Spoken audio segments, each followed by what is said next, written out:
গোটা আইপিএলে মুস্তাফিজুর রহমান উইকেট শিকারীদের মধ্যে সবার উপরে আছেন, যেখানে আইপিএল এর বাঘা বাঘা বোলারদের পিছনে ফেলেছেন কাটার মাস্টার বাংলাদেশি খেলোয়াড়। তবে মুস্তাফিজুর রহমান মাত্র ৮ ম্যাচ খেলে উইকেট শিকার করেছেন ১৪টি। চেন্নাইয়ের হয়ে দুর্দান্ত পারফরমেন্স করেছেন মুস্তাফিজুর রহমান। চেন্নাইয়ের মাঠে চেন্নাইয়ের দর্শকদের সামনে মুস্তাফিজুর রহমানের এমন পারফরমেন্স তাকে হিরো বানিয়েছে চেন্নাই। তাই তো চেন্নাই ভক্তরা চাইবেন মুস্তাফিজুর রহমান পুরো আসর খেলুক আইপিএল। এমনটা টিম ম্যানেজমেন্ট এবং অধিনায়করাও চায় মুস্তাফিজুর রহমান পুরো মৌসুমে যেন আইপিএলে খেলুক। তবে বাংলাদেশ বনাম জিম্বাবুয়ে সিরিজের কারণে মুস্তাফিজুর রহমানকে ২ মে ফিরে যেতে হবে বাংলাদেশে।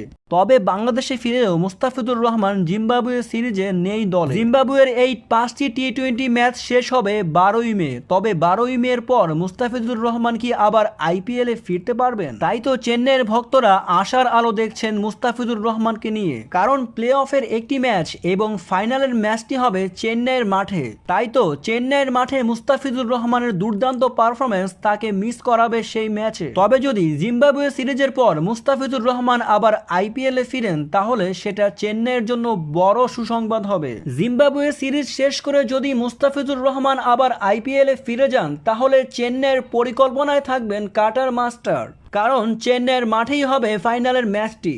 তবে কি আমরা মুস্তাফিজুর রহমানকে ফাইনালে দেখতে পারবো? তবে আরো জানতে এই চ্যানেলটিকে এখনই সাবস্ক্রাইব করুন।